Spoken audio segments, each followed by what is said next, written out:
YouTuber मौसी की कहानियों में आप सबका स्वागत है। आज की कहानी थोड़ी सी इंटरेस्टिंग होने वाली है। ये कहानी है इश्क का भूत, जफ़र अली खां साहब जी की। चलिए सुनते हैं ये मज़ेदार और मुस्कान बिखेरने वाली कहानी। होटल औसत दर्जे का था। अंदर कदम रखते ही मैंने सबसे अहम मसले के लिए नज़रें दौड़ाई। वो अहम मसला मौके की जगह था। होटल में ज़्यादा रश नहीं था। आधी के करीब मेज़ें खाली थीं। लोग अपनी अपनी धुन में थे। किसी को मेरे आने का एहसास भी नहीं हुआ था। वैसे होटलों में लोग आते जाते ही रहते थे, कौन किसी पर ध्यान देता है। चूंकि मैं एक खास मकसद के तहत आया था, इसीलिए खुद को चोर सा महसूस कर रहा था। मेरी रग रग में सनसनी सी दौड़ रही थी। जब इश्क का असर पहली बार किसी की जिंदगी में दाखिल होता है तो यही होता है। मैंने खाली मेजों का जायजा लिया। एक लम्हे के लिए मेरी नज़र खिड़की के करीब कॉर्नर वाली मेज पर टिकी। फिर मैं मेज की तरफ यूं लपका जैसे अंदेशा हो कि कोई और उस पर मुझसे पहले कब्जा कर लेगा। कुर्सी पर बैठकर मैंने सुकून की सांस ली। मेरी नज़रें अपने आप उस बालकनी की तरफ उठ गईं जो इस वक्त खाली पड़ी थी। मगर मुझे मालूम था कि कुछ ही देर बाद वहाँ एक चांद उदय होने वाला है। मैं बाहर देखता रहा। वो 1947 से पहले का कलकत्ता था। मैं जिस इलाके में था वो शहर का घना बसा हुआ इलाका था। सामने पुरानी तर्ज की इमारतों की कतार थी। फ्लैट ही फ्लैट थे उस इलाके में। मैं भी सामने ही एक बिल्डिंग के फ्लैट में रहता था। मगर उस होटल में आने का ये पहला मौका था। दरअसल आज मेरी रगे आशिकी कुछ ज़्यादा ही फड़क रही थी। उस लड़की का नाम जेबा था। मेरी ही बिल्डिंग के एक फ्लैट में रहती थी। उसे इश्क की राह पर लाने के लिए मैंने क्या क्या प्रयत्न नहीं किए थे, मगर वो बेहद डरपोक थी। मोहब्बत करती थी, लेकिन खौफ के सबब मेरा कहा मानती ही नहीं थी। बड़ी मुश्किल से उससे सीढ़ियों में मुठभेड़ होनी शुरू हुई। खामोश निगाहों के तबादले पर उसे कोई ऐतराज़ न था, पर जैसे ही सीढ़ियों पर किसी आने वाले के कदमों की आहट उभरती, वो जल्दी से फ्लैट में घुस जाती। फिर मुस्कुराहट का सिलसिला शुरू हुआ, लेकिन ये सब कुछ मेरी तसल्ली के लिए नाकाफी था। मैं ऑफिस से 4 बजे वापस आया था। घर पहुंचकर कपड़े बदले, बाहर निकलकर सीढ़ियों पर जेबा से 4:30 बजे बालकनी में आने की फरमाइश की और होटल की तरफ चला आया। मैं जहां बैठा था वहां से बालकनी साफ नजर आ रही थी। बालकनी से मैं भी साफ नजर आ रहा होऊंगा। रिस्ट वॉच देखते हुए मैंने बेचैनी से पहलू बदला। 4:30 बज गए थे, मगर वो नजर नहीं आई थी। मैं लगातार बालकनी को ताकता रहा। वेटर ने आकर मुझे चौंकाया। मैंने उसे सिर्फ चाय लाने को कहा और अपने मनोविनोद में मसरूफ हो गया। मेरे लिए इश्क का वो पहला तजुर्बा था। आशिकी, सब्र तलब और तमन्ना बेताब का मतलब उस रोज मेरी समझ में आया। एक एक लम्हा फैलकर कुछ का कुछ बन गया था। घड़ी जैसे निश्चल हो गई थी। मैं घड़ी देखता तो लगता सुइयां रुक गई हैं, वक्त ठहर गया है। मुझे लगता था मैं मुद्दतों से वहां बैठा हूं और घड़ी बताती थी कि सिर्फ 4:45 बजे हैं। 5:15 बजे वेटर फिर प्रकट हो गया। और कुछ लाऊं जनाब, चाय ले आओ। मैंने फिर उसे टाल दिया। वक्त सुस्त रफ्तारी से गुजरता रहा। इसके बावजूद 6 बज गए। आप अंदाज़ा लगा सकते हैं कि मुझ पर वो वक्त किस तरह गुजरा होगा। घड़ी में वक्त देखने के बाद मुझ पर मायूसी का हमला हुआ। वो बहस भी तो बहुत करती थी, बात भी तो नहीं मानती थी। मैंने सोचा मुमकिन है उसने फिर नाफरमानी की ठानी हो। मैं उठने ही वाला था कि सामने बालकनी में जैसे बहार आ गई। उसके जिस्म पर गहरे सब्ज रंग की साड़ी थी, जिससे उसकी रंगत का सोना और निखर आया था। बालों और हाथों में बेले के गजरे थे, जिनकी महक मैं इतने फासले से भी महसूस कर सकता था। बालकनी में वाकई चांद उदय हुआ था। मेरे सामने खुला हुआ अखबार था, मगर मैं उसके ऊपर से लगातार उसे निहारे जा रहा था। वो नजरें चुराती और कभी कभी मेरी तरफ देखती। उसके होठों पर दबी दबी मुस्कान थिरकने लगती। इस तरह मुस्कुराहटों के तबादले होते रहे। फिर उसने इधर उधर देखा, मेरी तरफ देखकर अलविदाई अंदाज में हाथ हिलाया और एकाएक बालकनी वीरान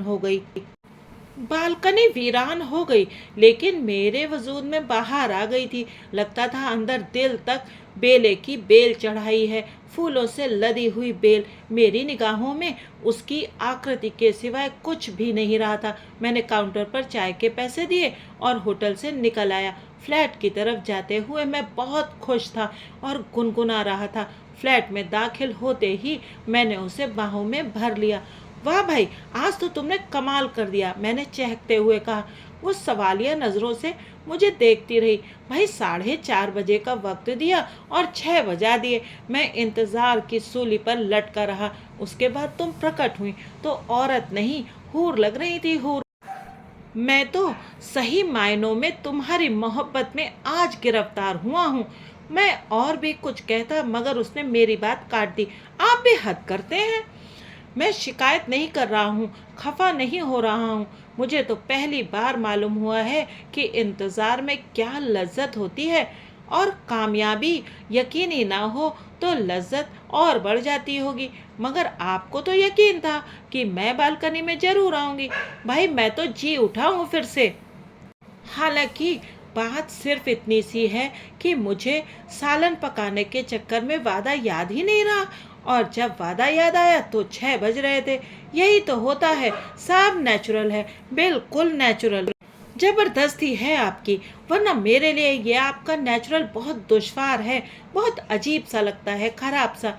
लेकिन इसमें मेरी खुशी जो है, इसीलिए तो ना चाहते हुए भी सब कर गुजरती हूँ। उसने आ भर कर कहा। मैं फरीदपुर का रहने वाला था। मैट्रिक पास किया तो वालदैन ने और तालीम के लिए कलकत्ता भेज दिया। कॉलेज में दाखिले के बाद पढ़ाई शुरू हो गई, मगर मैं इधर उधर नौकरी के लिए भी हाथ पैर मारता रहा। आखिरकार मुझे एक पार्ट टाइम नौकरी मिल गई। मैं वालदैन पर बोझ बनने के बजाय उनका हाथ बटाना चाहता था, इसीलिए हर माह घर से मनी ऑर्डर मंगवाने की बजाय खुद कुछ न कुछ उन्हें भिजवा देता था। आदमी इतना मशरूफ हो तो सोशल लाइफ का मौका कहाँ मिलता है। मैं पढ़ाई भी दिल लगाकर करता था, फिर पार्ट टाइम जॉब, पास पड़ोस के लोगों से भी ताल्लुकात बनाने का मौका नहीं मिल सका था।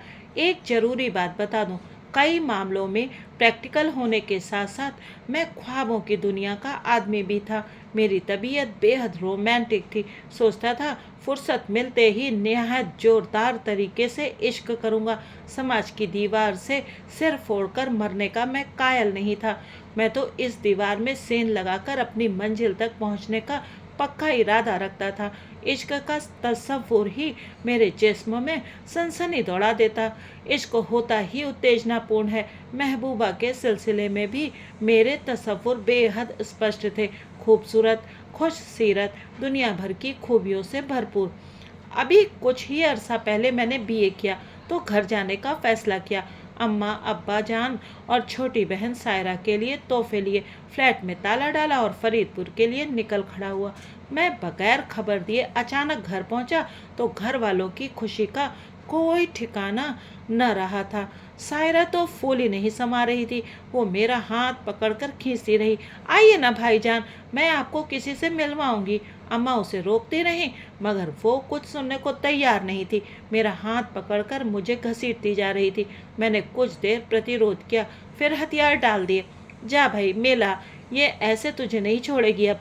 अम्मा ने भी मुझे छोड़ दिया, पलाए लेने का सिलसिला बंद कर दिया। सायरा मेरा हाथ थामकर मुझे घसीटती हुई अपने कमरे में ले गई। वहाँ एक बला की हसीन लड़की बहुत सारा सामान फैलाए अलमारी ठीक करने में मसरूफ थी। मुझे देखते ही वो हड़बड़ा कर खड़ी हो गई। सिर पर दुपट्टा ठीक से रखकर उसने सवालिया निगाहों से सायरा को देखा। आपा, ये हैं मेरे भाईजान जिनका जिक्र मैं करती थी। लड़की ने बड़ी अदा से हाथ माथे पर ले जाते हुए मुझे सलाम किया, मगर मैं तो उसे देखकर मंत्रमुग्ध रह गया था। मुझे लगा वो मेरे तसव्वुर का जीता जागता रूप थी। सच, वो बहुत हसीन और नाजुक थी। उससे इश्क का ख्याल भी सनसनीखेज था। और अब तो मेरे पास फुर्सत भी थी। भाईजान, ये है गुलजेब आपा। सायरा ने मुझे चौंका दिया। आदाब, मैंने गुस्ताख नजरों को झुकाते हुए कहा। रश्मि सी कुछ गुफ्तगू के बाद मैं अम्मा के पास आ गया। वो बावर्ची खाने में बुरी तरह मसरूफ थी, जैसे मेरी पसंद के तमाम खाने आज ही पका देंगी। सायरा मेरा कमरा ठीक करने में मसरूफ हो गई थी। नहा धोकर मैं आराम के लिए अपने कमरे में आ गया। रात का खाना डट कर खाया। फिर सफ़र की थकान ने थपक थपक कर मुझे सुला दिया। सुबह अगर मुझे झंझोड़ा ना जाता तो मैं शायद और सोता, और मुझे झंझोड़ने वाली अम्मा थी। अब उठ भी जा जफर, देख दिन कितना चढ़ाया है। अम्मा झंझोड़ने के साथ साथ तकरीर भी कर रही थी। अगर मैं सायरा को ना रोकती तो वो तुझे बहुत सवेरे उठा देती। अब उठ जा बेटे, देख सायरा और गुलजेब ने तेरे इंतज़ार में अब तक नाश्ता भी नहीं किया है। बहुत बेहतर अम्मा। मैंने चादर उल्टी और बाथरूम में जा घुसा। कुछ ही देर गुजरी होगी कि सायरा ने गुसल खाने का दरवाज़ा पीट डाला। जल्दी कीजिए भाईजान, हमारा तो भूख के मारे बुरा हाल हो रहा है। नाश्ते की मेज पर भी अब्बा जान के सिवाय सब लोग मौजूद थे। अब्बा जान के बारे में मुझे आते ही मालूम हो गया था कि वे दौरे पर गए हुए हैं। वे सरकारी कर्मचारी थे और अक्सर सफ़र पर रहते थे। हम लोग उनकी गैर मौजूदगी के आदी तो हो गए थे, लेकिन उनकी कमी फिर भी महसूस करते थे। मुझे इस बार ख़ास तौर से मायूसी हुई थी, क्योंकि मैं ये सोच कर आया था कि सबसे मुलाकात हो जाएगी। अब्बा जान कब तक आएंगे? मैंने नाश्ते की मेज पर अम्मा से पूछा। अब्बा जान परसों तक आ जाएंगे, सायरा ने जवाब दिया। फिर पूछा, आप कितने दिन के लिए आए हैं? 15 दिन की छुट्टी लेकर आया हूँ। बस इतने से दिन? तुमने तो कमाल कर दिया जफर। अम्मा के लहजे में कुछ प्रतिरोध था। मैं तो वैसे भी तुम्हें खत लिखकर बुलवाने वाली थी।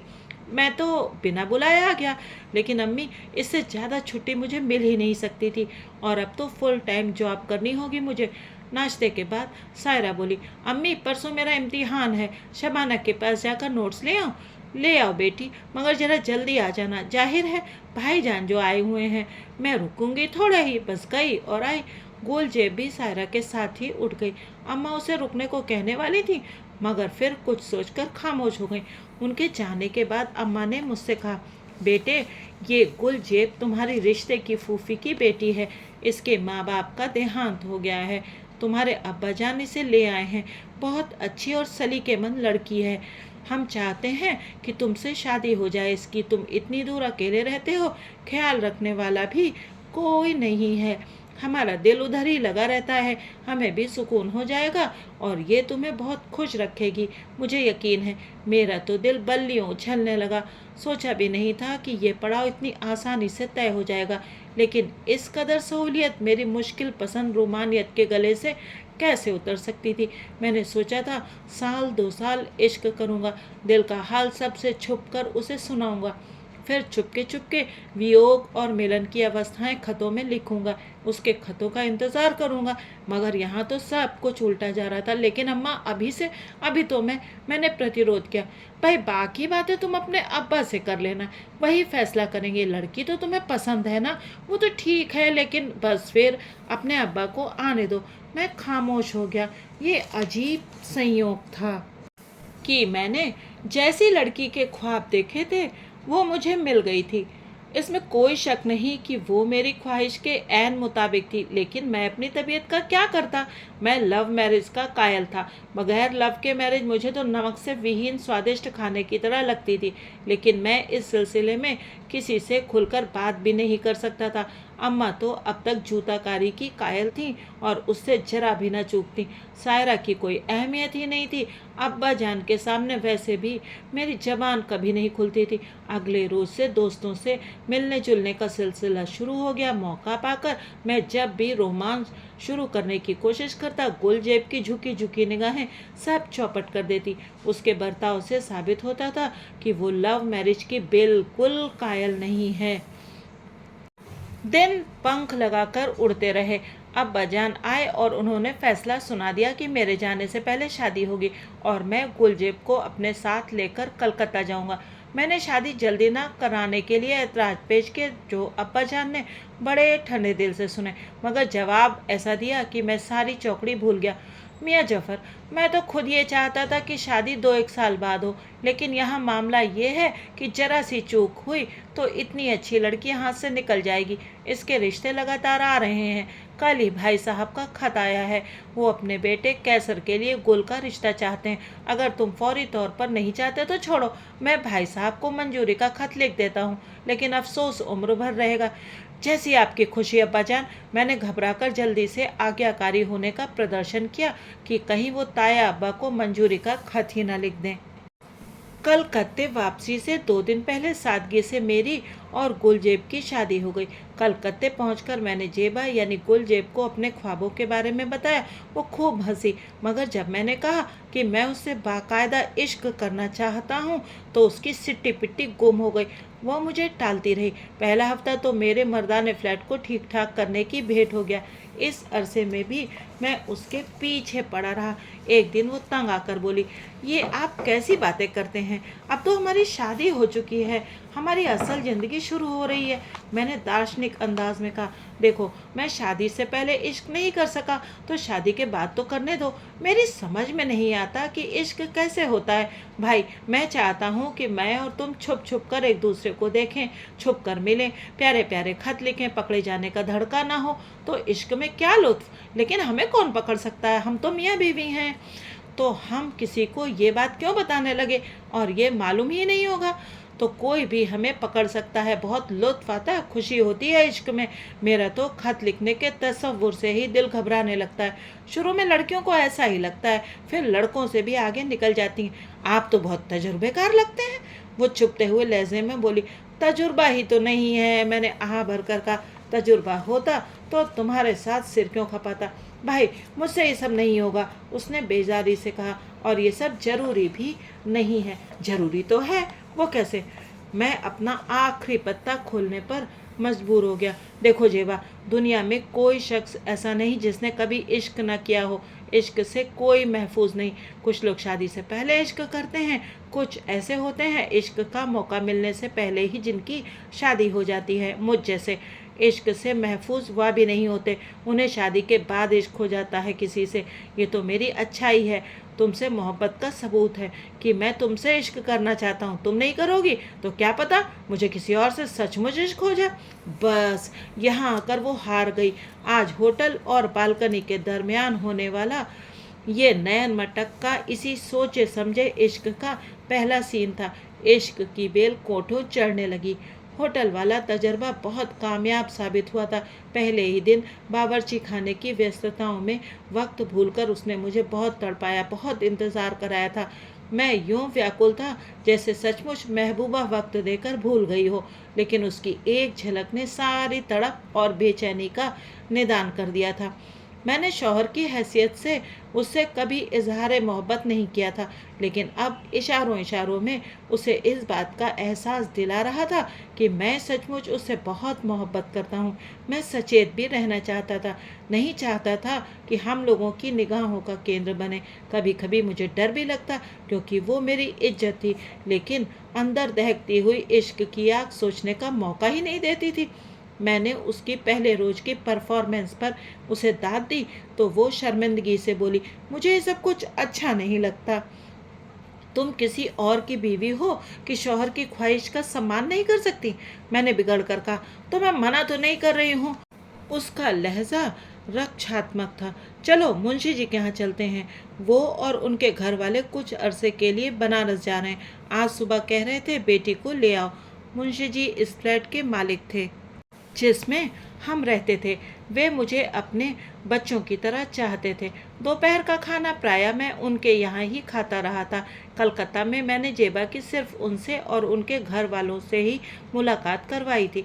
अतः हम मुंशी जी के यहाँ चले गए। रात का खाना वहीं खाया। मुंशी जी ने बताया कि 2-3 दिन बाद वो तमाम घर वालों के साथ बनारस जा रहे हैं। अब मैं हफ्ते में 2-3 बार उस होटल में जाकर बैठने लगा। फिर आहिस्ता आहिस्ता मैंने होटल में काम करने वाले लड़के से संपर्क पैदा कर लिया। यूँ उसके हाथ जेबा को खत भिजवाने का सामान हो गया, मगर जेबा अभी तक खत लिखने के लिए खुद को तैयार नहीं कर पाई थी।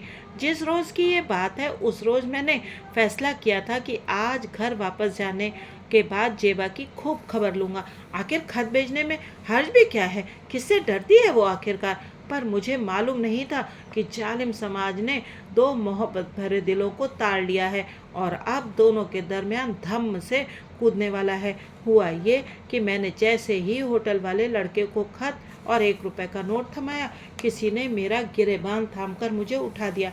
मैंने नजरें उठाकर देखा, वो होटल का मालिक था, जो शायद कई दिन से मुझ पर और अपने मुलाजिम पर नज़र रखे हुए था। उस वक्त उसके एक हाथ में मेरा गिरेबान था और दूसरे में मुलाजिम लड़के की गर्दन। देखते ही देखते लोग जमा हो गए। साला, तुमको शर्म नहीं है? देखने में कितना शरीफ लगता, पर हरकतें देखो, लफंगा है साला, लफंगा। होटल वाला दहाड़ रहा था। फिर किसी ने लड़के के हाथ से जेबा के नाम मेरा खत लेकर बुलंद आवाज़ से पढ़ना शुरू कर दिया। मेरा तो ये हाल हुआ कि काटो तो जिस्म में खून नहीं।